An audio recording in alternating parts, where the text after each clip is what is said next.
Well, let's go. Welcome back, everybody. Thank you for joining us again for our daily Bible reading time.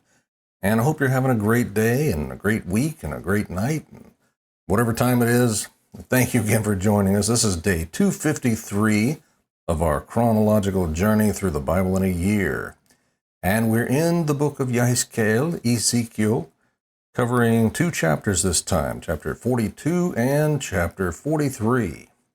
So go ahead and settle in here. We're still describing this temple. So if you're ready to go, let's begin. The priest's chambers, chapter 42. Then the man led me out by way of the north gate into the outer court. He brought me to the group of chambers opposite the temple yard and opposite the building to the north.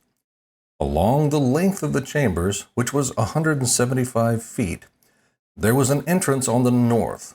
The width was 87.5 feet. The opposite the 35-foot space belonging to the inner court and opposite the paved surface belonging to the outer court, the structure rose gallery by gallery in 3 tiers. In front of the chambers was a walkway toward the inside, 17.5 feet wide and 175 feet long, and their entrances were on the north. The upper chambers were narrower because the galleries took away more space from them than from the lower and middle stories of the building, for they were arranged in 3 stories and had no pillars like the pillars of the courts. Therefore the upper chambers were set back from the ground more than the lower and middle stories. A wall on the outside ran in front of the chambers, parallel to them, toward the outer court. It was 87.5 feet long. For the chambers on the outer court were 87.5 feet long, while those facing the great hall were 175 feet long. At the base of these chambers there was an entryway on the east side, as one enters them from the outer court. In the thickness of the wall of the court toward the south, there were chambers facing the temple yard and the western building, with a passageway in front of them, just like the chambers that faced north. Their length and width, as well as all their exits, measurements, and entrances, were identical. The entrance at the beginning of the passageway, the way in front of the corresponding wall as one enters on the east side, was similar to the entrances of the chambers that were on the south side. Then the man said to me, "The northern and southern chambers that face the courtyard are the holy chambers, where the priests who approach the Lord will eat the most holy offerings. There they will deposit the most holy offerings, the grain offerings, sin offerings, and guilt offerings, for the place is holy. Once the priests have entered, they are not to go out from the holy area to the outer court until they have removed the clothes they minister in, for these are holy.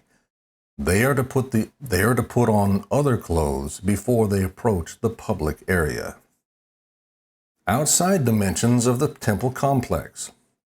When he finished measuring inside the temple complex, he led me out by way of the gate that faced east and measured all around the complex. He measured the east side with a measuring rod. It was 875 feet by the measuring rod. He measured the north side. It was 875 feet by the measuring rod. He measured the south side. It was 875 feet by the measuring rod. Then he turned to the west side and measured 875 feet by the measuring rod. He measured the temple complex on all 4 sides. It had a wall all around it, 875 feet long and 875 feet wide, to separate the holy from the common. Return of the Lord's glory, chapter 43. He led me to the gate, the one that faces east, and I saw the glory of the God of Israel coming from the east. His voice sounded like the roar of a huge torrent, and the earth shone with his glory. The vision I saw was like the one I had seen when he came to destroy the city, and like the ones I had seen by the Chebar Canal. I fell face down. The glory of the Lord entered the temple by way of the gate that faced east. Then the Spirit lifted me up and brought me to the inner court, and the glory of the Lord filled the temple.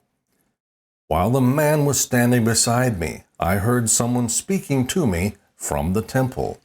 He said to me, Ben Adam, Son of man, this is the place of my throne, and the place for the soles of my feet, where I will dwell among the Israelites forever. The house of Israel and their kings will no longer defile my holy name by their religious prostitution and by the corpses of their kings at their high places. Whenever they placed their threshold next to my threshold, and their doorposts beside my doorposts, with only a wall between me and them, they were defiling my holy name by the detestable acts they committed. So I destroyed them in my anger. Now let them remove their prostitution and the corpses of their kings far from me, and I will dwell among them forever. As for you, Son of man, describe the temple to the house of Israel, so that they may be ashamed of their iniquities. Let them measure its pattern, and they will be ashamed of all that they have done. Reveal the design of the temple to them, its layout with its exits and entrances, its complete design, along with all its statutes, design specifications, and laws. Write it down in their sight, so that they may observe its complete design and all its statutes, and may carry them out. This is the law of the temple. All its surrounding territory on top of the mountain will be especially holy. Yes, this is the law of the temple. The altar. These are the measurements of the altar in units of length, each unit being the standard length plus 3 inches. The gutter is 21 inches deep and 21 inches wide, with a rim of 9 inches around its edge. This is the base of the altar. The distance from the gutter on the ground to the lower ledge is 3.5 feet, and the width of the ledge is 21 inches. There are 7 feet from the small ledge to the large ledge, whose width is also 21 inches. The altar hearth is 7 feet high, and 4 horns project upward from the hearth. The hearth is square, 21 feet long by 21 feet wide. The ledge is 24.5 feet long by 24.5 feet wide, with 4 equal sides. The rim all around it is 10.5 inches, and its gutter is 21 inches all around it. The altar's steps face east. Then he said to me, Son of man, this is what the Lord God says. These are the statutes for the altar on the day it is constructed, so that burnt offerings may be sacrificed on it, and blood may be splattered on it. You are to give a bull from the herd as a sin offering to the Levitical priests who are from the offspring of Zadok, who approach me in order to serve me. This is the declaration of the Lord God. You are to take some of its blood and apply it to the 4 horns of the altar, the 4 corners of the ledge, and all around the rim. In this way you will purify the altar and make atonement for it. Then you are to take away the bull for the sin offering, and it must be burned outside the sanctuary in the place appointed for the temple.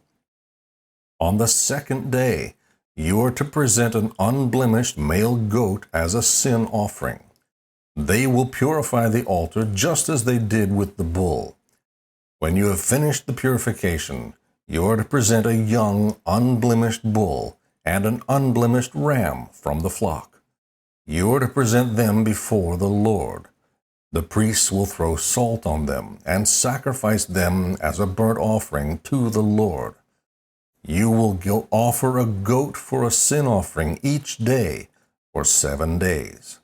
A young bull and a ram from the flock, both unblemished, are also to be offered. For 7 days the priests are to make atonement for the altar and cleanse it. In this way, they will consecrate it and complete the days of purification. Then on the 8th day and afterward, the priests will offer your burnt offerings and fellowship offerings on the altar, and I will accept you. This is the declaration of the Lord God, Adonai Yahweh. May the Lord bless the reading and study of His Word.